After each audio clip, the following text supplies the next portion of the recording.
अरबपति बनने का मतलब क्या है? क्या सिर्फ बैंक में करोड़ों अरबों रुपए होना? नहीं, असल में ये एक खास तरह की सोच है, एक मानसिकता। तो चलिए आज हम उसी सोच को समझने की कोशिश करते हैं जो आम लोगों को भी जबरदस्त सफलता हासिल करने में मदद करती है। चलिए एक सवाल से शुरू करते हैं। बस एक पल के लिए सोचिए, अगर किसी के पास अरबों रुपए आ जाएं, तो वो क्या करेगा? देखिए, ज्यादातर लोगों का जवाब होगा एक बड़ा सा बंगला, एक शानदार गाड़ी, या फिर दुनिया घूमने निकल जाएंगे, है ना? लेकिन एक अरबपति की सोच इन चीजों से शुरू ही नहीं होती। उसकी शुरुआत होती है एक बिल्कुल अलग माइंडसेट से, और यही वो नींव है जिस पर सब कुछ बनता है। और यहीं से हमारा पहला और सबसे जरूरी सिद्धांत सामने आता है कि सोच ही सब कुछ है। तो चलिए देखते हैं कि अरबपति लोग दुनिया को एक अलग नजर से कैसे देखते हैं। ये एक बहुत बड़ा माइंडसेट शिफ्ट है। जहां ज्यादातर लोग रिस्क लेने से डरते हैं, वहीं अरबपति मानसिकता वाले लोग उसमें मौका ढूंढते हैं। वो हर मुश्किल को देखकर पूछते हैं, अच्छा, इसमें छिपा हुआ अवसर क्या है? और ये एक और बहुत जरूरी बात है।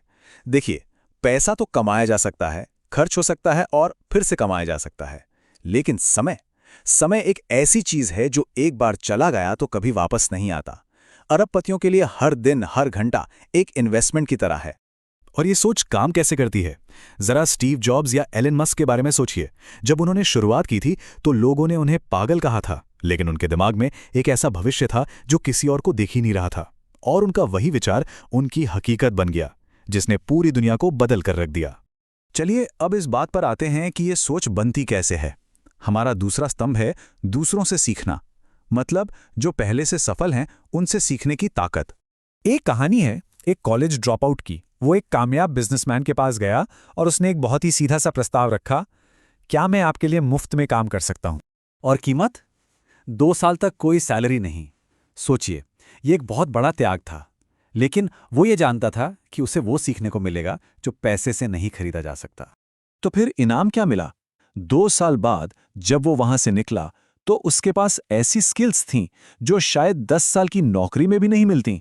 तो उसने जो सीखा उसकी कीमत किसी भी सैलरी से कहीं कहीं ज्यादा थी। तो इसका निचोड़ ये है कि सीखने की कोई उम्र नहीं होती। एक अरबपति की मानसिकता हमेशा एक स्टूडेंट की तरह होती है, हमेशा कुछ नया सीखने और आगे बढ़ने के लिए तैयार, चाहे वो कितना ही कामयाब क्यों ना हो जाए। अब हम आते हैं अपने तीसरे स्तंभ पर, रियल एस्टेट का खेल। ये पैसा बनाने का एक बहुत ही पावरफुल तरीका है, लेकिन तभी जब इसे सही रणनीति के साथ खेला जाए। रियल एस्टेट में निवेश का पहला, दूसरा और तीसरा नियम यही है। ये सिर्फ एक कहावत नहीं है, ये वो सिद्धांत है जिस पर अरबों की संपत्ति खड़ी होती है। यहीं पर एक अरबपति की सोच काम आती है।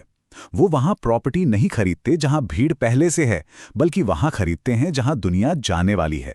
उस इंसान के बारे में सोचिए जिसने उस जगह जमीन खरीद ली जहां भविष्य में मेट्रो स्टेशन बनने वाला था। उसने कीमत नहीं देखी, उसने भविष्य देखा। अब एक और बहुत ही दिलचस्प कॉन्सेप्ट है जिसे कहते हैं फाइनेंशियल लेवरेज। आसान शब्दों में कहें तो ये दूसरों के पैसे का इस्तेमाल करके एक बड़ी संपत्ति को कंट्रोल करने की कला है। सोचिए जरा, कोई सिर्फ 5 लाख रुपए लगाकर बैंक से लोन लेकर 50 लाख की प्रॉपर्टी पर कंट्रोल पा सकता है। इसी तरीके से स्मार्ट निवेशक अपने पैसे को कई गुना बढ़ाते हैं। तो एक स्मार्ट निवेशक फैसला कैसे करता है? भावनाओं से नहीं, बल्कि फैक्ट्स और लॉजिक से। वो एक तरह का इन्वेस्टर एक्सरे इस्तेमाल करते हैं। वो प्रॉपर्टी की बाहरी खूबसूरती नहीं देखते, बल्कि उसके अंदर की क्षमता को देखते हैं। जैसे, क्या वहां भविष्य में कोई डेवलपमेंट प्लान है, क्या आसपास जॉब्स के मौके हैं, और सबसे जरूरी, क्या इससे निकलने की कोई साफ रणनीति है। और अब हमारा आखिरी स्तंभ, अरबपतियों के नियम। ये सिर्फ कुछ आदतों की लिस्ट नहीं है, बल्कि ये कामयाबी के लिए एक डेली ऑपरेटिंग सिस्टम की तरह है। ये 5 नियम उनके हर दिन के ऑपरेटिंग सिस्टम का कोड हैं। पहला, समय को पैसे से भी ज्यादा कीमती समझो। दूसरा, फैसले भावनाओं से नहीं, तर्क से लो। तीसरा, हमेशा जरूरत से ज्यादा जानने की कोशिश करो, मतलब सीखते रहो। चौथा, अपनी एनर्जी को बचाओ क्योंकि वो लिमिटेड है। और पांचवा, हमेशा लंबी अवधि का सोचो। चलिए अपनी एनर्जी को बचाव वाले नियम को थोड़ा और समझते हैं। देखिए, सिर्फ बिजी रहने और असल में प्रोडक्टिव होने में जमीन आसमान का फर्क है। एक इंसान हर छोटी बड़ी चीज पर रिएक्ट करता है और थक जाता है, जबकि दूसरा जानबूझकर जरूरी चीजों पर फोकस करता है और तरक्की देखकर और भी एनर्जेटिक महसूस करता है। और ये आखिरी नियम शायद सबसे ज्यादा शक्तिशाली है। वो ऐसे फैसले लेते हैं जो समय के साथ बढ़ते जाएं, जैसे कंपाउंडिंग इंटरेस्ट। वो हमेशा पूछते हैं, क्या इस फैसले का असर समय के साथ कई गुना बढ़ेगा? वो आज के लिए नहीं, आने वाले 10 साल के लिए प्लान करते हैं। तो जैसे जैसे हम इस चर्चा के अंत में आ रहे हैं, एक सवाल मन में आता है।